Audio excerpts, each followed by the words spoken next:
Bonjour et bienvenue dans cette nouvelle capsule Enseigner aux enfants l'entraide. Alors, comme d'habitude, nous allons partir d'un constat. En fait, nous vivons dans un monde qui est de plus en plus soumis à des pressions. Il y a de plus en plus de pression sur tout le monde. Et en fait, il n'est pas simple, dans ce contexte, d'instaurer le concept de l'entraide. Tout simplement parce que lorsqu'il y a de la pression, chacun cherche à se protéger, donc à s'isoler, qui est donc l'inverse de l'entraide. Pourtant, si vous observez un enfant qui n'est pas encore formaté par la société, par l'éducation, à ce moment-là, vous comprendrez, vous pourrez observer que c'est une faculté naturelle chez lui, bien sûr. Donc les enfants, de façon naturelle, s'entraident puisque c'est quelque chose d'inné pour eux. Si vous voulez avoir de bons exemples de la façon d'enseigner ou encourager en tout cas vos enfants à s'entraider, vous avez les pays nordiques qui ont une belle longueur d'avance là-dessus au niveau de leur système éducatif. Donc je vous recommande à l'occasion de vous rapprocher de leur façon de faire qui permet vraiment aux enfants de s'épanouir en toute liberté avec ce concept justement d'entraide. Alors, pourquoi l'entraide? Pourquoi enseigner aux enfants l'entraide? L'entraide, tout d'abord, permet de sortir de la conception de l'ego. Je vous rappelle que l'ego, c'est le moi-je qui permet à l'individu de comprendre qu'il existe à part entière. C'est un stade de l'évolution humaine par lequel nous sommes passés, qui était nécessaire pour que nous puissions prendre conscience de notre rôle dans cette société. Ceci dit, lorsque nous sommes enfermés dans cette conception de l'ego, nous sommes donc enfermés dans l'individu, nous sommes séparés, du moins nous pensons être séparés, et à ce moment-là, les concepts comme l'entraide ne sont pas mis en avant. Pourquoi également donc l'enseigner aux enfants? Tout simplement afin qu'ils prennent conscience de la grande force qui est générée.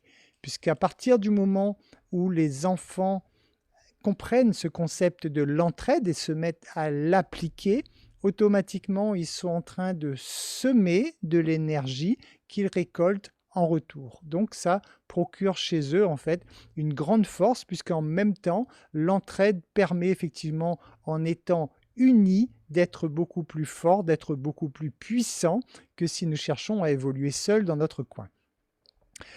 En apportant son aide, l'enfant également envoie donc dans l'univers cette belle énergie qui lui reviendra. Un enfant est le mieux placé pour aider un autre enfant. Donc si vous voulez effectivement aider un enfant, dites-vous bien que le plus simple sera que ce soit un enfant lui-même qui le fasse, puisqu'il sera beaucoup mieux compris et il sera beaucoup plus apte à mieux comprendre aussi comment faire passer ces actions envers un autre enfant qui est comme lui en quelque sorte. Pourquoi également enseigner l'entraide aux enfants? Dites-vous bien que lorsqu'un enfant aide en tout cas un adulte cette fois, il donne de véritables leçons de vie aux adultes et ça c'est formidable parce que donc c'est encore beaucoup plus puissant que si vous donniez un coup de main à un adulte. Il est évident que si c'est un enfant qui le fait, ce sera beaucoup plus puissant, ce sera beaucoup plus marqué énergétiquement, émotionnellement, puisque venant d'un enfant, ça a beaucoup plus d'impact. Si l'entraide vient remplacer la mise en compétition. Donc la mise en compétition, c'est toujours le fonctionnement de l'ego. On cherche toujours à être supérieur à l'autre, on cherche à être plus fort que l'autre. Et à ce moment-là, dites-vous bien que dans cette bataille d'ego, il y a toujours un vainqueur et un vaincu.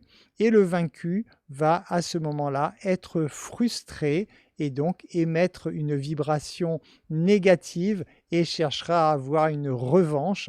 Et à ce moment-là, il y a une sorte de combat permanent qui justement s'évapore, je dirais, le jour où l'enfant apprend le concept de l'entraide.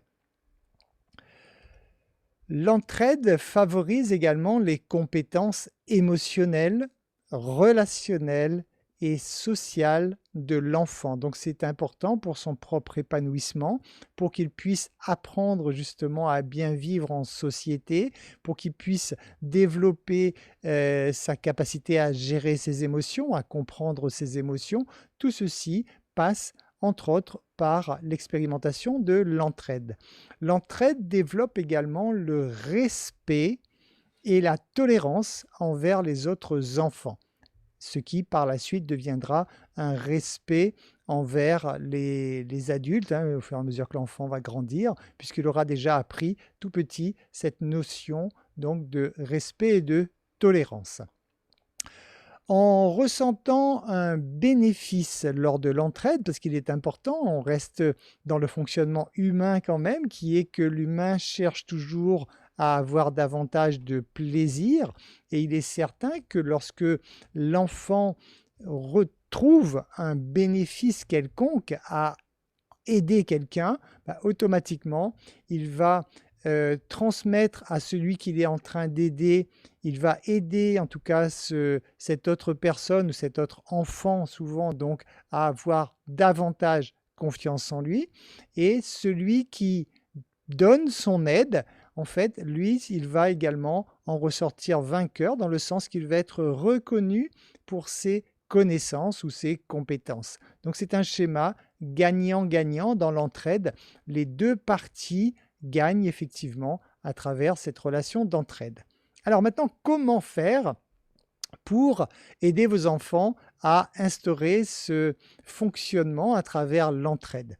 Déjà, en leur faisant prendre conscience que l'action d'aider leur fait du bien. Ça, c'est déjà une première prise de conscience. Lorsque votre enfant comprend que lorsqu'il apporte son aide à quelqu'un, déjà, ça lui permet de se sentir mieux, comme instinctivement c'est le rôle de tout être humain, à ce moment-là, votre enfant va prendre plaisir à aider, à entraider, puisque en donnant son aide, il va contribuer tous les jours à son mieux-être. Un deuxième point également, en leur faisant remarquer que de participer aux tâches ménagères, par exemple, ça permet d'accéder plus rapidement à des plaisirs. Et admettons que votre enfant ait envie de sortir et que vous ayez des tâches ménagères à faire, ça permettra à votre enfant de comprendre que en donnant un coup de main, en participant donc à ces tâches ménagères en commun, par exemple, c'est un exemple comme un autre, il pourra accéder plus vite au plaisir qu'il recherche, puisque ça permettra à toute la famille de partir plus vite pour aller faire ce qu'il a envie de faire, par exemple. Il faut favoriser, alors comment le faire? Pour le faire, favoriser si votre enfant a des frères et sœurs, donc favoriser effectivement l'entraide entre frères et sœurs. Alors, c'est important, l'entraide entre frères et sœurs, ça ne veut pas dire à sens unique. Ce n'est pas à l'aîné de faire systématiquement pour le plus jeune. Donc il y a des choses que les plus jeunes savent faire également. Il faut vraiment que ce soit dans les deux sens. Bien sûr qu'il y a des choses que l'aîné sera mieux placé pour apporter son aide aux plus jeunes, mais il y a des choses également que le jeune peut faire pour également aider l'aîné. Et ça, c'est important que ce soit vraiment dans les deux sens. Vous pouvez le faire également naturellement, comme toujours, en donnant l'exemple. Je vous rappelle encore une fois que vous êtes les modèles de vos enfants. Vos enfants vont vous observer et c'est à travers cette observation qu'ils vont construire leur personnalité, leur façon de fonctionner. Et à ce moment-là, par exemple, lorsque vous allez faire les courses et que vous voyez qu'une personne qui est un peu petite n'arrive pas, par exemple, à accéder à des produits qui sont placés un peu trop haut et que vous avez cette capacité donc d'accéder à ces produits, juste de prendre pour donner le produit à cette personne, ça c'est par exemple un geste banal mais très important pour vos enfants, pour qu'ils puissent observer et pour qu'ils puissent comprendre l'intérêt de l'entraide. Profitez également à travers le sport de faire faire à vos enfants un sport d'équipe, bien sûr, hein, pour qu'ils comprennent que lorsqu'ils travaillent en commun, il peut unir ses forces et que les résultats, en fait, n'arrivent qu'à travers l'entraide dans ces cas de figure, hein. C'est à travers un travail d'équipe uniquement qu'ils peuvent gagner la partie, par exemple. Et donc ça aussi, c'est une bonne façon de construire sa personnalité. Pensez également à mettre en avant ses qualités. Ça lui permet de les mettre à disposition des autres. Plus vous allez lui faire prendre conscience de ses propres qualités, plus votre enfant en aura donc conscience et pourra donc proposer son aide à travers ses qualités qui lui sont propres. Et c'est une façon donc autant pour lui de s'épanouir que de proposer aux autres son aide. Pensez à mettre en place après, là ce sont des petites choses communes, des jeux collaboratifs. Alors des jeux collaboratifs, il y en a beaucoup bien sûr, hein, je vais vous donner quelques exemples, mais il y en a beaucoup d'autres. Vous pouvez par exemple réaliser une murale, c'est-à-dire vous fixez un grand papier sur le mur, hein, même ça pourrait être une nappe en papier si vous voulez que ce soit suffisamment grand. Et les enfants pourraient chacun dessiner une fresque en quelque sorte, mais donc chacun pourra apporter son morceau dans la contribution de cette fresque et en s'exprimant, vos enfants pourront, voilà, de façon commune, former une œuvre commune. Donc c'est une façon de développer l'entraide. Il y a le jeu du téléphone aussi, hein, donc c'est tout simplement, vous savez, hein, vous racontez une histoire dans l'oreille d'un premier enfant qui raconte dans l'oreille de l'autre, etc., etc. Et au final, ils peuvent se rendre compte à quel point le message a pu être déformé, mais c'est le genre de jeu qu'on peut faire justement en groupe et ce qui amuse en même temps les enfants et qui puissent comprendre ce concept en tout cas de relation entre les humains.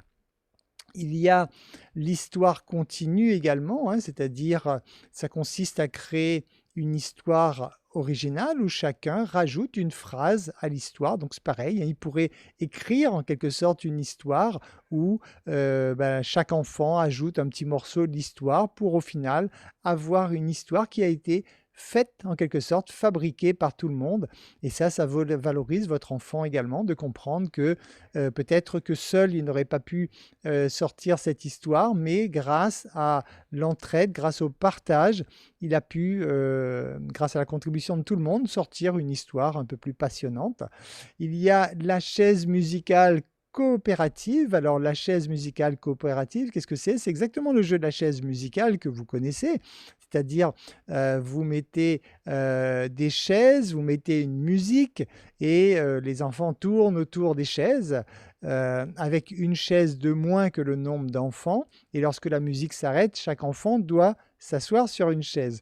Sauf que ce jeu en coopératif, en fait, la différence, c'est que celui qui n'a pas de chaise, il n'est pas exclu du jeu, puisque là, ça frustre l'enfant, mais tout simplement, il va aller s'asseoir sur les genoux d'un des enfants, et au fur et à mesure, les chaises sont retirées comme ça pour finir donc à la fin du jeu, à ce que tout le monde est sur les genoux d'une seule personne, la seule personne qui est assise sur la chaise.